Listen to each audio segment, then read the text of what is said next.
Je vais vous parler d'un paramètre qui m'intéresse pas mal en tant que clinicienne, sur lequel j'ai des données, parce que c'est un paramètre qui a été lancé il y a quelques mois par IDEX et sur lequel on a besoin de données encore plus. Donc moi j'essaye de l'utiliser et j'ai essayé de faire un peu le tour de ce qu'on avait en littérature dessus, de ses utilisations et quoi en faire en pratique en fait, et est-ce qu'il y a des domaines où ça vaudrait le coup d'aller explorer ça un peu plus. En évolution des biomarqueurs rénaux, on en a énormément qui sortent, il y a beaucoup de choses qui existent. On a commencé, moi je ne savais pas que la protéinurie, c'est Hippocrate qui avait commencé bien avant Jésus-Christ à en parler. La créate, il a fallu quand même attendre les années 1800 avant qu'il y ait quelque chose qui se passe. On a commencé à parler de débit de filtration glomérulaire, on était déjà dans les années 70. La SDMA est arrivée en 2015. Le FGF23 en 2022. En plus, c'est vraiment plus un paramètre de gestion phosphocalcique chez le chat, sur des stades précoces. Et puis la cystatine B qui est arrivée en 2023 et réellement sur le marché, en tout cas en France, on a commencé à la voir apparaître fin de l'année dernière. Je ne vous referai pas le topo des biomarqueurs fonctionnels et lésionnels. C'est vrai qu'on a beaucoup de biomarqueurs fonctionnels et c'est d'ailleurs en majorité ceux-là qu'on utilise.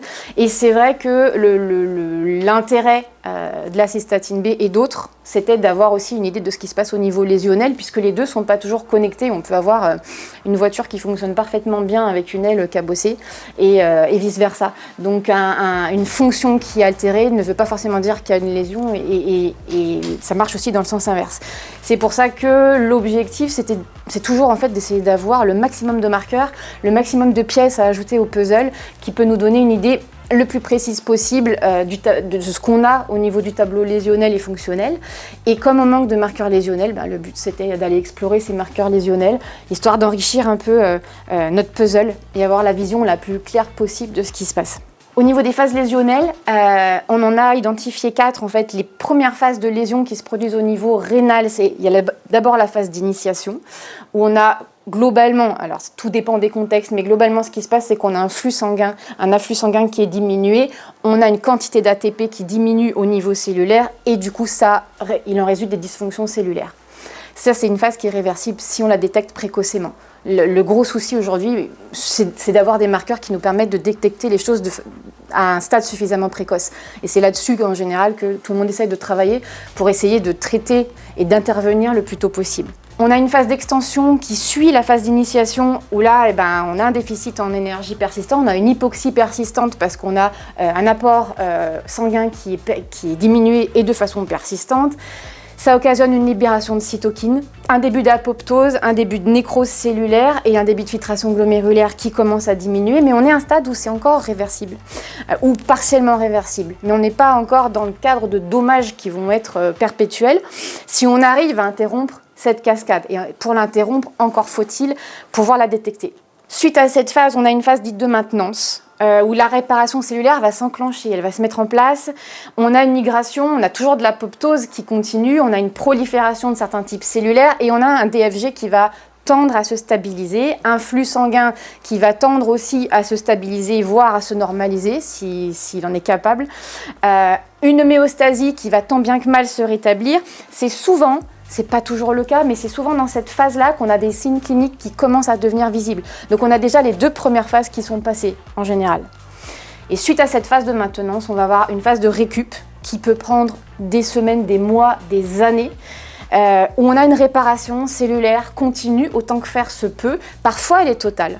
Ça peut prendre beaucoup de temps. Parfois, il y a des choses qui sont partiellement irréversibles. Parfois, on a de la fibrose qui s'installe et des altérations qui deviennent vraiment chroniques. Et des signes cliniques qui sont associés. Et pourquoi je vous parle de ces phases lésionnelles? Parce que justement, c'est dans ce cadre-là qu'on a recherché des marqueurs lésionnels. Il en existe plusieurs, il n'y a pas que la cystatine B, mais on a ce qu'on appelle la neutrophile gélatinase associée de l'hypocaline. Le souci principal avec ce marqueur-là, c'est qu'il n'est pas spécifique des reins et on le retrouve aussi exprimé par certaines tumeurs. La clusterine, c'est un peu le même souci, on n'est pas spécifique des reins et on sait que lorsqu'il y a une contamination sanguine, on a des faux positifs dans l'échantillon. L'inosine était un marqueur intéressant, c'est pas très stable, donc compliqué à analyser. Il y a le prélèvement, il y a une gestion du prélèvement à faire, et puis il y en a plein d'autres dont vous avez tous déjà entendu parler. Et au milieu de tout ça, la cystatine B. C'est une petite protéine qui se trouve à l'intérieur des cellules et normalement son rôle, c'est d'inhiber l'activité des protéases. Et elle est présente dans presque toutes les cellules de mammifères et les études ont montré qu'elle va augmenter dans l'urine en cas de rupture des cellules tubulo-épithéliales, puisque en général, quand il y a des lésions, ce n'est pas le cas dans 100% des cas, mais le plus souvent, les lésions, elles sont au niveau de ces fameuses cellules tubulaires. Et ce qui est intéressant, c'est qu'elle augmente vraiment, pour qu'elle augmente dans l'urine, il faut vraiment une rupture des cellules. Pas le stress cellulaire ne suffit pas à faire augmenter la cystatine B. Il y a eu des études où ils ont stressé des cellules tubulaires, et puis il y en a, et en parallèle, il y avait un autre groupe de cellules tubulaires qu'ils ont vraiment abîmé jusqu'à engendrer la rupture, et la cystatine B va vraiment être libérée en cas vraiment d'ouverture et de rupture cellulaire. Le stress cellulaire ne suffit pas à faire sécréter la cystatine B. C'est un marqueur qui est indépendant du débit de filtration glomérulaire. Pour l'instant, en tout cas, à la lumière des données qui existent dans la littérature, son utilisation n'est recommandée que chez des patients qui sont malades. Ce n'est pas un test de screening sur un animal qui va bien. En tout cas, il n'y a pas de données là-dessus aujourd'hui. On peut également l'utiliser comme un outil de suivi. Qu'est-ce qu'on a d'autre comme info? Alors aujourd'hui, en tout cas, à ma connaissance, en tout cas en France, il n'y a que IDEX qui le propose et ça se réalise sur de l'urine. Ce n'est pas un test sanguin. Il est très stable dans l'urine, donc c'est pratique. On conseille de garder l'urine réfrigérée avant l'envoi, de l'envoyer toujours le plus vite possible, mais ça se conserve très bien au frigo. Par contre, pour l'instant, pareil, il y a des données en attente, mais il n'est pas recommandé de congeler parce qu'on n'est pas sûr de la stabilité au niveau des urines congelées. Ça se fait sur les chiens, sur les chats, malades, j'entends, qui présentent des signes cliniques. Aujourd'hui, voilà où on en est. Besoin de 2 ml d'urine. Le test, en fait, c'est un test à base d'anticorps qui provoque une agglutination, qui engendre une réaction colorée qui est tournée en valeur numérique. Les valeurs de stabilité qui sont disponibles jusqu'ici, c'est que c'est stable jusqu'à 10 jours, entre 2 et 8 degrés, donc au frigo. Et par contre, à température ambiante, alors on a mis les échantillons à des températures entre 4 et 30 degrés, c'est stable 3 jours. Des fois c'est plus, mais des fois c'est pas au-delà de 3 jours, donc pour l'instant on ne prend pas de risque avec ça. Et actuellement, la congélation n'est pas recommandée. Il y a différentes interférences qui ont été testées dans l'échantillon, comme l'hémolyse, la présence de bilirubine, la présence de lipides, la turbidité, la présence de glucose, la présence de corps cétonique, la présence d'amoxicilline, de ciprofloxacine ou de protéines. Pas d'interférence détectée avec ces composés-là. Par contre, avec la doxy, avec des doses qui peuvent être assez élevées, effectivement, on peut avoir une interférence. La présence de doxy dans les urines a tendance à faire diminuer la quantité de cystatine B. Donc à savoir, sur un animal qui est sous doxy, les résultats sont à prendre en gardant cette info en tête. D'autres infos que j'ai pu glaner sur la cystatine B, parce que c'est des questions aussi que je m'étais posées puis qu'on m'avait posées. Pourquoi est-ce qu'on n'a pas pris la cystatine C, sur laquelle il y a beaucoup plus de données, de publis? C'est que la cystatine C, c'est un marqueur de fonction. Et du coup, l'intérêt là, c'était d'avoir un marqueur de lésion pour enrichir un petit peu le panel qui était disponible. L'intervalle de mesure, il va de 50 à 2500 nanogrammes par ml. En dessous, on mettra inférieur ou supérieur à. Ce qu'on considère comme la norme, ce sera une cystatine B qui est inférieure à 100. Là, on sait que dans ce cas-là, il y a un risque réduit de lésion. Quand on est supérieur ou égal à 100, on sait qu'il y a un risque qui va commencer à augmenter, d'avoir des lésions rénales. Si elle est élevée, on peut la recontrôler assez rapidement. On a un turnover qui est assez rapide. En général, on peut faire un nouveau contrôle 24 à 48 heures plus tard. Donc c'est un paramètre qu'on peut vraiment être amené à utiliser en suivi. Il n'y a pas à attendre des mois pour que ça bouge. Je pense notamment au FGF23. Si elle est dans les valeurs usuelles et qu'on a quand même une suspicion de lésion rénale, parce que ça peut tout à fait arriver, dans ce cas-là, les recommandations que j'ai trouvées, c'est redoser une petite semaine plus tard. Je m'étais également posé la question sur la densité urinaire en me disant oui, mais si il y a des troubles de la concentration urinaire et que ma cystatine B elle est normale parce que justement mon urine étant très diluée, elle pourrait être faussement normale. Je vous en parlerai un peu plus tard parce que du coup j'ai essayé d'aller fouiller pour voir les infos que je trouvais là-dessus. Alors, globalement, quand est-ce qu'on recommande de l'utiliser? Globalement, on sait qu'il y a une fuite de cystatine B à partir du moment où il y a une lésion des cellules épithéliales tubulaires.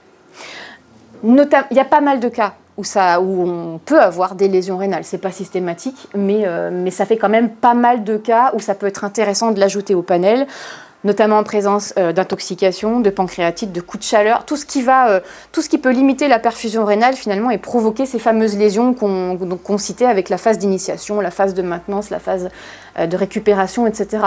Et finalement, toutes ces situations que vous voyez là, c'est des cas qui peuvent engendrer des lésions rénales. Donc ça peut toujours être intéressant d'ajouter la cystatine B au panel pour essayer d'avoir une vision un peu plus complète, s'il est possible, de ce qui se passe au niveau de l'animal. Un truc intéressant, il y a eu des études dont je vais vous parler après sur la maladie rénale chronique, parce que c'est vrai qu'on a tendance à l'utiliser pour l'instant sur des choses assez aiguës, mais sur la maladie rénale chronique en stade 1, donc sur des stades assez précoces, il y a une étude qui a montré que ça pouvait être un marqueur de progression.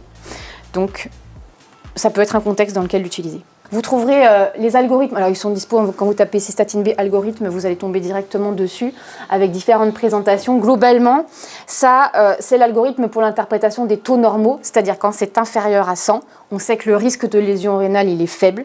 Là il y a deux options, soit on a vraiment une cystatine B qui est dans les clous, SDMA et créate qui sont dans les clous, une densité urinaire qui est dans les clous, bon, il est peu probable qu'il y ait des lésions rénales. Après, si on a une cystatine B qui est dans les clous, mais une densité urinaire qui est diminuée, donc une densité basse en présence d'une cystatine B qui est normale, ou une SDMA ou une créatinine qui commence à sortir des clous, là, il est recommandé d'aller investiguer davantage parce qu'effectivement, la cystatine B, elle pourrait être normale parce qu'il n'y a pas de lésion. Mais il y aura dans ce cas-là que un déficit fonctionnel, c'est possible. Donc ça n'empêche pas d'aller continuer, surtout en présence d'autres paramètres qui sont modifiés, et de continuer le work-up. En présence d'une cystatine B qui va commencer à grimper, c'est-à-dire au-dessus de 100, on sait qu'il y a un risque de lésion rénale. Pareil, il y a deux cas. Soit vraiment l'animal il venait pour un bilan de santé, c'était une visite de routine, il n'y a pas de signes cliniques qui ont alarmé les propriétaires. On a une SDMA et une créatinine qui sont dans les intervalles de référence, on a une densité urinaire qui est normale. Bon, on garde quand même en tête qu'on peut avoir une lésion sans perte de fonction, donc potentiellement sans signe clinique associé. Est-ce qu'on est en train de mettre le doigt sur quelque chose et dans ce cas-là, on va recontrôler et puis faire un work-up un peu plus poussé. Donc dans tous les cas, il est conseillé de recontrôler. Ou est-ce que voilà, on était élevé de façon isolée, parce qu'on va trouver des cas où on a une cystatine B qui est élevée de façon isolée, qui va retourner à la normale. Dans ce cas-là, ça vaut le coup de recontrôler et puis de voir si ça a évolué. Deuxième cas, effectivement, l'animal est venu, il était malade. On a une cystatine B qui sort des clous. Dans ce cas-là, on regarde ce que ça donne au niveau SDMA, créate, densité urinaire, analyse d'urine. Et en fonction des résultats qu'on a, on va pousser nos investigations dans une direction ou dans l'autre. Dans tous les cas, c'est une nouvelle pièce du puzzle. Un test tout seul n'a pas une grande signification. C'est un nouvel outil qu'on peut ajouter au panel qui vient un peu enrichir le tableau. Mais une donnée toute seule de cystatine B isolée, on n'en fera jamais rien. De même qu'une SDMA toute seule, une créate toute seule ou une densité urinaire toute seule. C'est intéressant dans le contexte où, quand je disais que ça enrichit un peu le tableau et la vision qu'on peut avoir du tableau, en bas vous avez l'évolution du marqueur lésionnel qu'on a ici en présence, la cystatine B, qui va évoluer de plus en plus élevé vers la droite, avec les marqueurs fonctionnels qui, eux, vont grimper.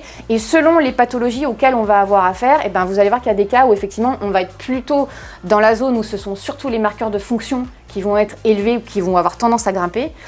On peut être dans la situation où il y aura et une élévation des marqueurs lésionnels et une élévation des marqueurs fonctionnels. Et puis, on peut être dans la zone où c'est plutôt les marqueurs lésionnels qui ont tendance à évoluer.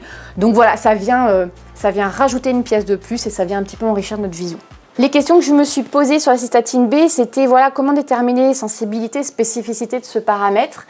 Actuellement, c'est très difficile d'avoir des données là-dessus parce que comme c'est un nouveau biomarqueur, il n'y a pas de gold standard auquel le comparer.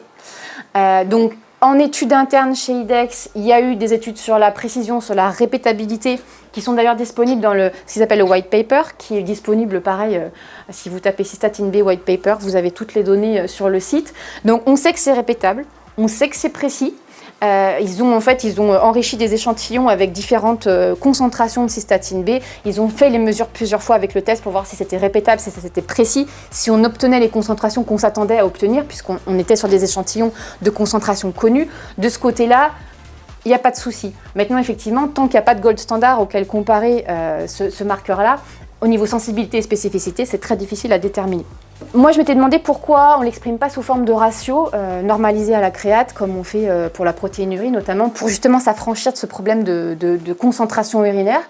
Et en fait, il s'avère que sur les études qui ont été faites, je vous ai mis les références en bas, on a plutôt un risque de surestimer ou de sous-estimer parce qu'il apparaît que quand on est dans un cas où la concentration en cystatine B urinaire est basse, les variations qu'on va observer sont souvent liées aux fluctuations de la créate. Le risque de normaliser par rapport à la créate urinaire, en général, quand on normalise par rapport à la créate, on se base sur le postulat que notre créate elle est produite à un taux constant. Et en fait, ce n'est pas le cas. Le débit de filtration glomérulaire, de la même façon, il n'est pas constant. Donc en fait, selon le moment où on peut prélever notre échantillon, on peut avoir des variations qui là vont être liées à la créate. Et du coup, j'ai un peu fouillé sur les reviews en fait, que je vous ai citées en bas. Sur ces reviews-là, il est effectivement stipulé qu'il y a peu, voire pas, d'influence de la normalisation sur les résultats. Donc c'est pour ça qu'il n'y a pas eu de normalisation par rapport à un autre paramètre. Et qu'effectivement, du coup, les recommandations, c'est si on a une cystatine B qui est normale sur une densité urinaire qui, elle, n'est pas normale, de toute façon, on va poursuivre les investigations. Est-ce que la cystatine B est corrélée à la sévérité de l'atteinte rénale? Il y a une étude au Texas qui a montré que c'était corrélé au stade iris et que c'était plus élevé dans certaines pathologies rénales par rapport à d'autres pathologies rénales. Vous imaginez bien que c'est juste le début, donc en fait, on commence à voir arriver des études, mais pour l'instant, il en manque, et plus on va l'utiliser, plus on aura des données. Je vois personnellement en clinique, moi j'essaye maintenant quand je peux l'ajouter à mon panel, je le fais. Après, c'est pas un test actuellement qui coûte très cher, je crois qu'il coûte de mémoire 33 € quand il est tout seul et 20 € quand il est utilisé comme un test, comme un add-on sur un panel avec un autre test. Donc c'est pas trop compliqué à l'ajouter, mais c'est vrai que quand je peux, alors sur mes atteintes aiguës, j'essaie de le mettre, au moins à l'admission, et puis de faire au moins un suivi si je peux. J'ai des cas aussi où j'ai des maladies rénales chroniques que je suis, et quand j'ai par exemple la créate qui me fait une petite montée et que j'explique pas, je ajoute une cystatine B en général à ce moment-là pour essayer de voir si j'ai quelque chose d'actif en cours, ou si, on va voir ce que ça donne, ne serait-ce que pour conseiller les gens, pour voir si on sort l'artillerie lourde, ou si c'est une petite crise sur quelque chose de chronique, entre guillemets. Mais c'est vrai que je pense que plus on va se le mettre dans les doigts et plus on va l'utiliser, plus on va l'apprivoiser, plus ce sera pratique de l'utiliser, et plus on aura d'idées d'études à mettre en place dessus. Helsinki a fait une étude, sur des chiens avec une atteinte rénale aiguë versus des chiens sains. Et effectivement, ils ont trouvé que la cystatine B était plus élevée chez les chiens avec une atteinte rénale aiguë, ce qui était un peu attendu.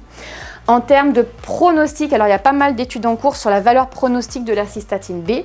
Vous verrez, j'ai vraiment essayé de faire toute la littérature que j'ai trouvée, il n'y a vraiment pas grand-chose à l'heure actuelle. On sait que, certes, une étude a prouvé qu'on peut différencier donc la MRC de stade 1 progressive versus la MRC de stade 1 stable.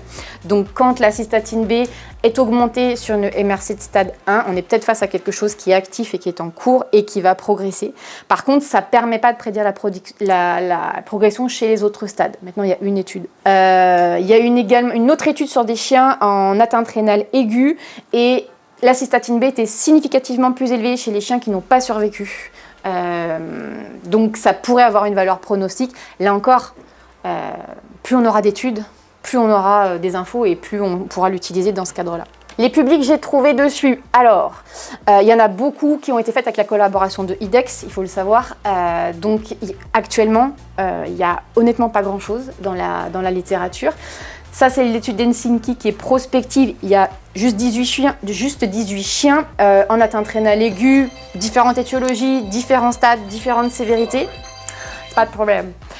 Il y a 10 contrôles et effectivement, la cystatine B, elle avait été mesurée à l'inclusion dans l'étude 1 mois et 3 mois plus tard. Et là, effectivement, ils ont montré qu'elle était plus élevée à l'inclusion chez les chiens qui étaient décédés durant le mois de suivi. Donc, c'était un potentiel marqueur de sévérité de l'atteinte tubulaire. Ça, c'est l'étude Helsinki.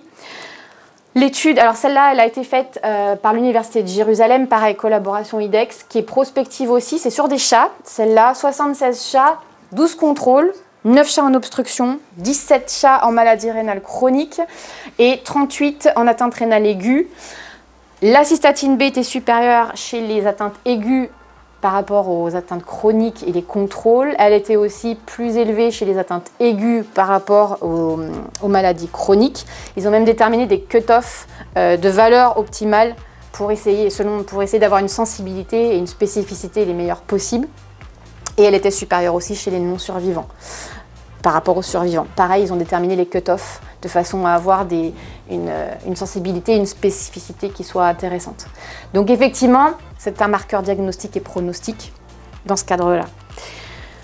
Une autre étude, alors celle-là, elle est vraiment multicentrique. Il y a beaucoup d'universités, je vous les ai mis sur la droite, qui se sont jointes à cette étude. Pareil, collaboration de IDEX. Prospective, sauf pour les contrôles. Et les chiens là, donc les contrôles ont été suivis sur 3 ans. Les atteintes chroniques ont été suivies sur 2 ans. Il y avait une différence qui a été notée entre les atteintes stables versus les atteintes progressives. Et là, en fait, comment ils ont déterminé qu'on était sur du progressif? Ils se sont fiés à la courbe de SDMA. Il y a eu 3 time points de mesure de SDMA pendant les 90 jours qui ont suivi l'inclusion. Je m'étais demandé pourquoi ils se sont basés sur la SDMA et pas sur la créate, par exemple. Mais ils citent dans l'étude qu'en fait, ils ont essayé de déterminer les atteintes progressives en utilisant la courbe et l'évolution de la créate. Et seulement en utilisant ça, il n'y avait qu'un seul chien qui était classé en progressif. Donc ils se sont basés sur la SDMA. Et ils ont établi des cut-offs par rapport à ça pour justement déterminer si on était face à quelque chose de progressif ou non. J'ai trouvé aussi une étude en cours à Cornell qui se terminera en février 2026. On verra ce que ça donne. Eux, ils étudient la cystatine B comme un marqueur précoce chez les chiens qui ont été exposés à des toxines. Donc là, c'est en cours et puis on verra ce que ça donne. J'ai essayé de regarder tout ce qui était en cours, mais c'est vrai que j'ai pas trouvé grand-chose. Et la dernière dont je voulais vous parler, c'est en humaine. Alors eux, ils mesurent la cystatine B dans les tissus et dans les urines. Et eux, ils ont trouvé que ça pouvait être un marqueur de carcinome transitionnel. Donc ici, on l'utilise surtout comme un marqueur de souffrance des cellules tubulaires. Est-ce que dans le futur, on pourra se dire que c'est un marqueur de carcinome transitionnel vésical? Peut-être. En tout cas, c'est toujours intéressant de savoir ce qui se passe en médecine humaine. Ça peut donner des idées d'études à faire. Et effectivement, des études à mener, il y en a plein. Déjà avec tous les types d'atteintes aiguës qui existent, entre la lepto, les chocs, tout ce qui va provoquer une hypoperfusion rénale, les médicaments néphrotoxiques, les atteintes néoplasiques, le fameux carcinome transitionnel. Et je suis sûre qu'on trouvera plein d'idées au fur et à mesure. Mais effectivement, le plus on aura d'études dessus, le plus on pourra s'en servir et bien s'en servir.